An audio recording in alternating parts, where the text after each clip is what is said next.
После 2014 года резко поменялось отношение к нелояльным этому режиму изданиям. Стали различного рода преследования. Ну и меня, наверное, как и многих журналистов, не обошли события, связанные с обысками. Это сейчас реалии нашей жизни, и от этого никто не застрахован. Практически всегда одинаково бывает. Раннее утро, удары в дверь, нецензурная брань, наручники на пол, там, ну и так далее. Вот, все было одинаково. Меня, как говорится, привлекли к административной ответственности в дискредитации российской армии.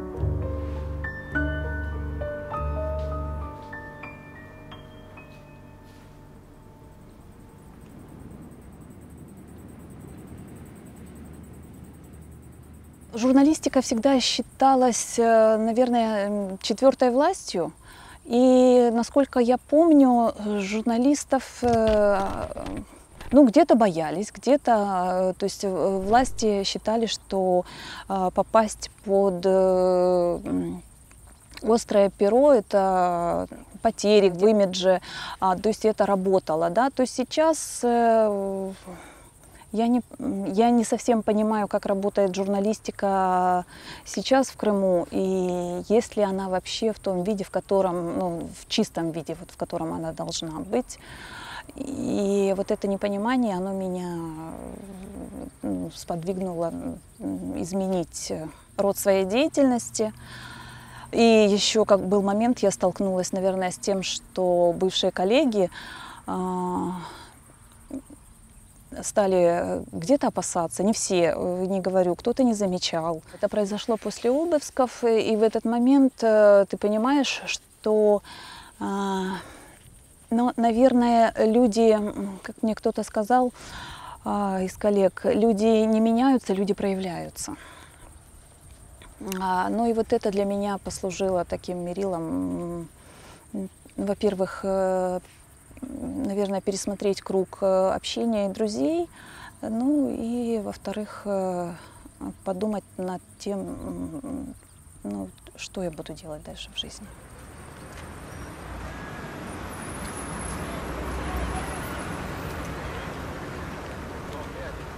Это предупреждение, это вызовы в прокуратуру, это какие-то звонки, и заканчивая теми предупреждениями, где обращали наше внимание на более такие весомые материалы, статьи, где мы рассуждали на таком идеологическом уровне, на политическом такой выражали свою позицию.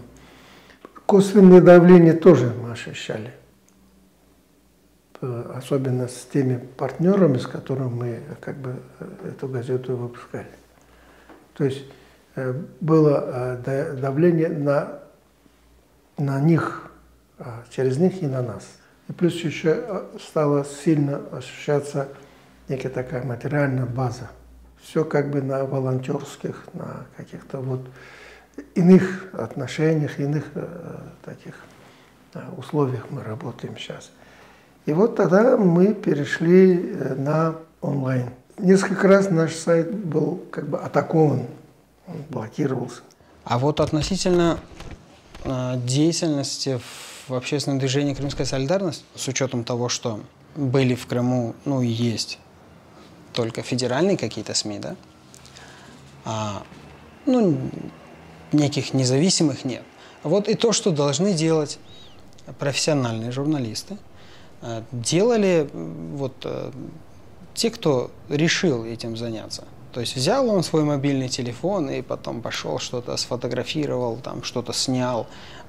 А когда мы говорим, что он сфотографировал и что снял, а вот как утром несколько автомобилей огромных, да, полных там людей в масках с автоматами пришли к его соседу, к его знакомому какому-то человеку, к родственнику, да, окружили там периметр и проводят какую-то спецоперацию. Слава богу, без выстрелов, без там всего остального. Но тем не менее, это совершенно ненормальная вот практика и вообще совершенно ненормальная ситуация для нас, для тех, кто в Крыму живет постоянно.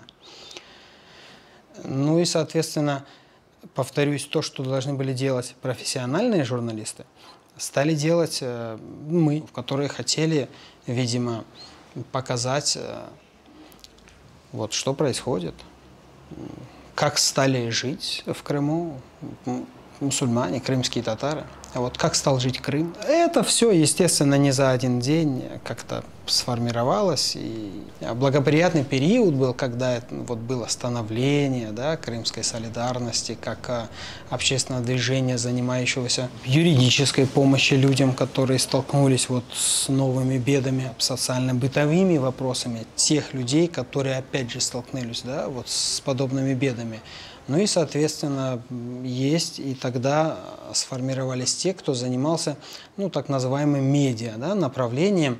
Я был координатором. Ну, потом, к сожалению, меня арестовали. Я провел в заключение с марта 2018 года по сентябрь 2020. После освобождения мне на 2 года запретили администрировать. Ну, то есть запрет заниматься деятельностью, связанной с администрированием сайтов и сетей. Ну, в том числе в интернете, да, то есть и локальных, и, соответственно, интернет различных сайтов и сетей. Беседа произошла после моего урока. Это была перемена. В результате душевного, как по моей точке зрения, разговора с учащимися 9 класса с девочками, по их версии, что на территории Украины присутствует фашизм и нацизм. На что я посчитала нужно вмешаться и все-таки растолковать учащимся о том, что это ошибочное у них представление, что на территории Украины нету фашизма и нацизма, и русскоязычное население не ущемляется. И привела пример из личного опыта со студенческой скамьи, со школьных лет своих. Ну и к тому же привела примеры, как раз-таки эти события шли параллельно с освобождением Ирпенем и Бучи, где привела примеры о том, что умирает мирное население, дети насилуют мирное население.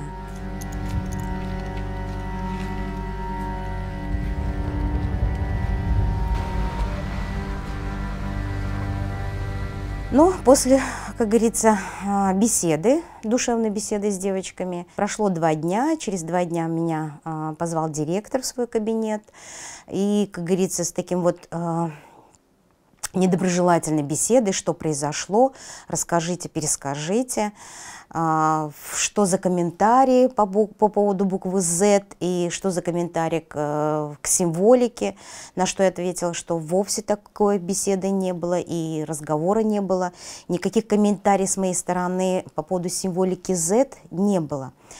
И как бы я с своей точки зрения хотела пересказать, в чем суть разговора с девочками, на что последовал ответ, что директор не хочет слушать моего разъяснения и что у нее иное представление и иные взгляды на эту ситуацию. Не выслушав меня, она, как говорится, поставила меня в известность в том, что беседа с девочками повлечет за собой более серьезные последствия. Затем директор меня поставил в известность о результате ее беседы, о том, что родители требуют моего увольнения.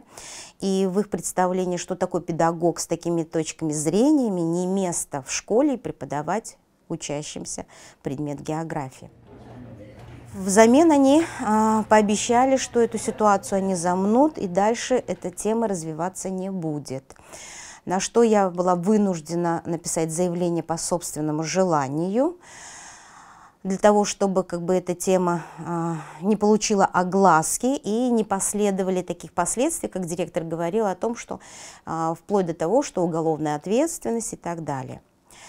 Ну, так как у меня ребенок несовершеннолетний, конечно же, сегодняшние события приводят к тому, что не уверен в завтрашнем дне, я написала заявление об увольнении. Я думала, на этом как бы ситуация все уже закрыта, завершена, и последующих, как говорится, последующих событий не последует.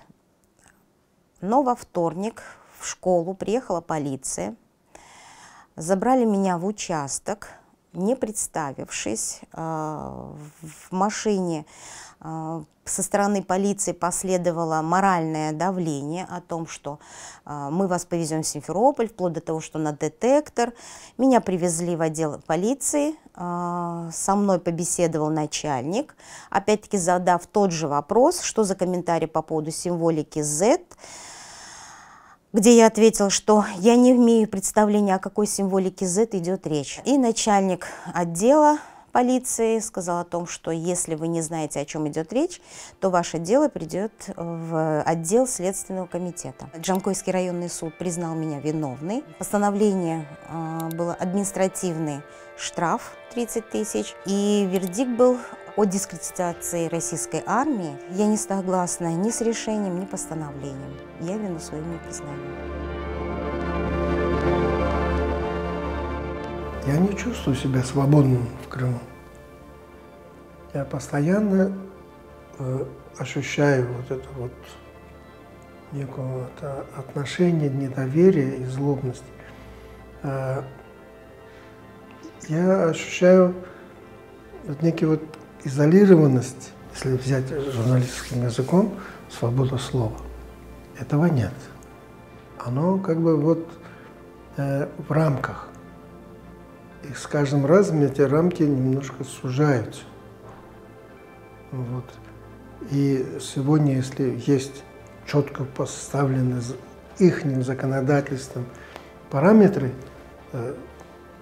не просто там за их рамки перейти, но и подойти ближе, уже тебе там определенное вот тюремное заключение. Тюремное заключение – это другая стадия вот несвободы. Там более есть ощущение физического давления. Ну, психологически, соответственно, есть и физическое давление. Что для меня свобода? Вот в данный момент у меня есть ограничение, которое, вы знаете, значительно сказывается на возможности для меня выражать взгляды свои, мысли, в конце концов, с людьми делиться. Мне никто не закрыл рот. Я могу говорить об этом вот с вами, допустим, там, с соседями дома. Однако я не могу это говорить на, ну пусть будет не на широкие массы, но тем не менее, да, какому-то количеству людей я не могу говорить, потому что есть в данный момент у меня запрет, который звучит как-то, но тем не менее можно его перефразировав назвать запрет на выражение там, каких-то мнений, мыслей, взглядов и так далее. Действительно, мы живем в изоляции. Такое ощущение уже с 2014 года у меня. Ну, изоляция, наверное, все-таки в отсутствии свободы слова. И перед тем, чтобы что-то сказать, необходимо оглядываться по сторонам для того, чтобы высказать свое личное мнение. В 2014 году все-таки, как говорится, были еще ноты свободы, были ноты того, что мы имеем право на собственное мнение. Но в последующем, когда в процессе учебной деятельности, воспитательной деятельности пропагандировалось все-таки именно слово диктуемое и мнение, диктуемое властью, наверное, вот именно в этот момент мы почувствовали, что Крым меняется, жизнь наша меняется. Я уверен, что пройдет время, и вы обязательно будете рассказывать своим детям, внукам о том, что вы были участниками вот такого мегаисторического события. Это небольшие слова, это не громкие какие-то фразы, это наша жизнь с вами. И вот та историческая несправедливость, которая была, она на самом деле устранена. Понимаете, невозможно Крыму быть в отрыве от России. После, как говорится, той ситуации, которую я пережила, судебных дел, решений, постановления, наверное, все-таки страх. Я начала себя ограничивать в информации той, которую я черпала из независимых СМИ, из независимого телевидения. Страх за будущее, страх за своего ребенка. Я просто, наверное, вошла в ту среду, в то течение, которое нам устроила нынешняя власть. И страх идти вперед, или страх выйти с этой, как говорится, толпы, а вот идти по течению. Вот это вот чувство, как говорится, ограничения. Знаете, я думала, что эти изменения произошли в то утро, когда коллега мне позвонила и сказала, нас захватили. Кто захватил, как, что произошло, ничего было непонятно, но это был какой-то такой тревожный сигнал. Но у меня очень долгое время сохранялась надежда, что это все как-то, это какой-то сюрреализм, и нет, ничего не изменилось. И эти изменения я принимала, наверное, очень долго.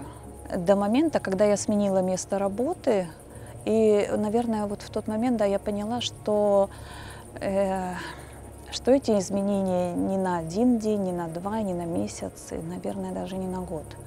И они такие долгосрочные. А меняться стало, знаете, меняться стало внутри, когда я приняла эту ситуацию как данность, что вот она есть, и это все вот здесь и рядом. Изменилось все, и мое отношение даже просто к общению с людьми на улице. В какой-то момент, да, я взяла эту книжку «Сказать жизни да» Эриха Фрома о концлагере. Вот после нее я поняла, что да, изоляция и внутренняя свобода – это разные вещи, и они абсолютно не зависят друг от друга. Но прежде всего это зависит от принятия. Вот когда ты принимаешь изоляцию, тогда у тебя появляется внутренняя свобода. 2014 год приостановил, я подчеркиваю, приостановил наше такое равномерное развитие. То, что мы добились за 20-25 лет, ни одна национальная автономия, кроме Татарстана, Башкирии, да, вот, ни одна кавказская не достигала этого и не достигает до сих пор. Мы сумели достичь это своим пассионарностью, своей вот этой вот упорством. 2014 год приостановил это развитие. В общественной жизни духовная составляющая тоже развивалась, тоже равномерно. Никто не препятствовал как бы распространению определенных вот взглядов, направлений в религиозной сфере. У нас состоялись определенные вот, как бы взгляды на формирование исламской культуры в Крыму, тоже приостановлено. Вот. Мы могли через наше телевидение подрастающее поколение поднять, его приобщить к определенным вот, все то, что у нас палитра в нашей общественной жизни, тоже приостановлено. И это вот приостановление после 2014 года, в течение вот этих вот 8-9 лет, она вот как прижимается. Построили огромную дорогу, строим там мечеть, вот здесь садик, да, и так далее, и вот все нормально. Здесь жизнь процветает. Ну да, в какой-то степени, может быть, процветает, да, я же говорю, есть положительные изменения. Но негативных, к сожалению, очень много. Прям много. И они не затрагивают, да, индивидуально вот там того, тех и так далее. Они всех затрагивают, потому что сотни людей сидят за решеткой в местах, да, лишения свободы. И еще мы не знаем вообще, сколько подверглись, да, каким-то там преследованиям. Вот здесь, вот, да, жители Крыма. И мусульман, и не мусульман. У них есть как минимум дети, родственники, у них есть социальные связи, друзья, знакомые, коллеги по работе и так далее. И это вот прям на всех сказывается. Это ну, проблема, которая далеко за рамки этих людей, да, вышла.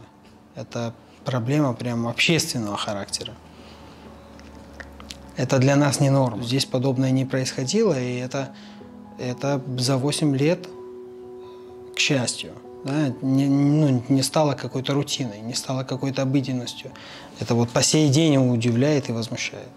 От открытого выражения, да, какого-то возмущения до вот, прихода к местам обысков, до прихода посещения судов, семей, тех людей, кто с этим столкнулся, поддержки этих семей, и причем не скрытой поддержки, а открытой. Вот. Никто, вот, хвала Аллаху, никто не боится того, что вот я сейчас пойду сделаю передачку, а потом меня привлекут там по каким-то там причинам, я не знаю, по там пособничеству, терроризму и так далее. Нет, люди едут, приходят, приносят, отправляют письма и так далее. Это многого стоит на самом деле. Как педагог я хотела, чтобы у нашей молодежи все-таки было объективное суждение о сложившейся сегодняшней ситуации на территории Украины. Чтобы они умели анализировать и делать свои выводы не на основании тех общих подачи информации, которые подаются на сегодняшний день с СМИ Российской Федерации, а все-таки умели объективный вывод делать. И как раз-таки я привела пример из личного опыта и из личной жизни, основываясь на личных фактах, для того, чтобы у них была еще и вторая сторона этой картины, сложившейся сегодняшней ситуации. Адаптация к таким вещам, она действительно болезненна. Кто бы как бы не адаптировался бы к этому, все равно у него есть некое такое вот недоверие. Я знаю, в 2014 году многие те, которые пережили депортацию, ассоциация с этой депортацией, вот что может случиться, приводила их к смерти. И когда ты как бы задавлен, то есть когда подавляется твоя воля, ты уже сам себе до того цензуру делаешь, уже не просишь там национального класса в школе, уже не просишь несколько депутатских мест зафиксированных, уже не просишь вот что-то такое существенное, которое может помочь твоему народу вот, выжить, развиться. Это вот уже ты уже как бы вот и духовно порабощен, и психологически порабощен. Знаете, когда наши бабушки, дедушки говорили о 1937 году, о тех тяжких годах, когда люди преследовались за свои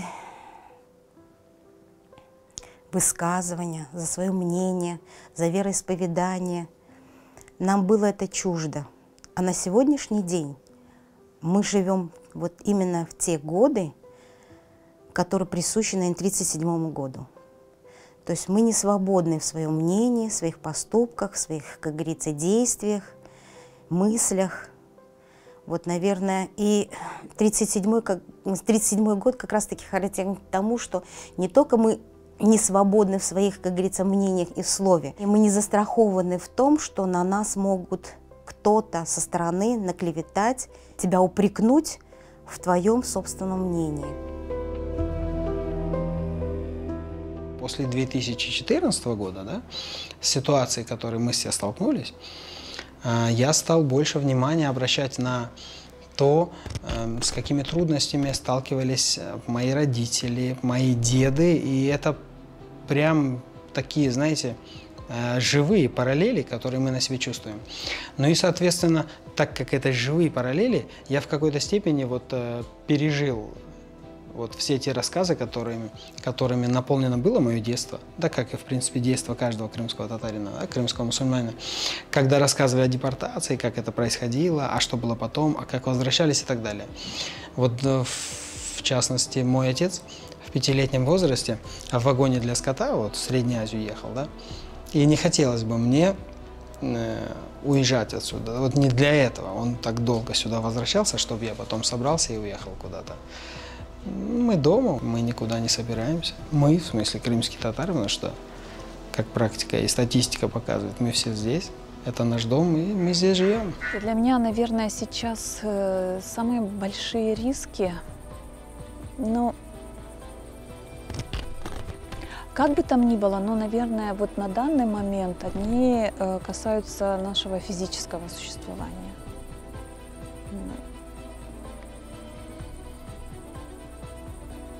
Как вот в 1944 году, да, это же какая часть нашего народа погибла.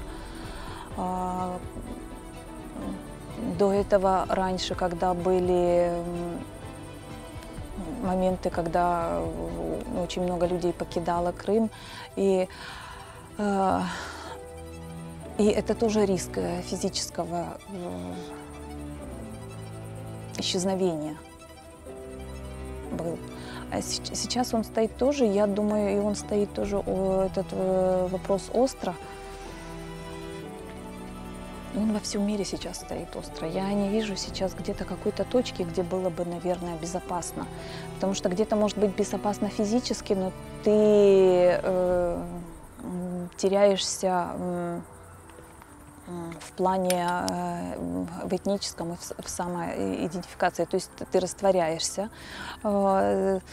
Поэтому мне кажется, что нам важно не раствориться и сохраниться физически. Да? Это две вещи в какой-то степени совместимые, в какой-то степени несовместимые друг с другом. Но мне кажется, нет задач, которые мы не можем решить. Знаете, вот как вот муравьи, они, как бы там ни было, вот они собираются, и они идут к выполнению поставленной задачи, поставленной природой, наверное, задачи. Вот, наверное, наша задача тоже идти вот к тому центру. Кто-то через огонь, кто-то через воду, кто-то, ну то есть вот неважно через что, потому что кто-то действительно, кто-то на этом пути сойдет с дистанции, кто-то погибнет, кто-то растворится, но основная масса, она все равно придет к той цели, потому что так заложено природой.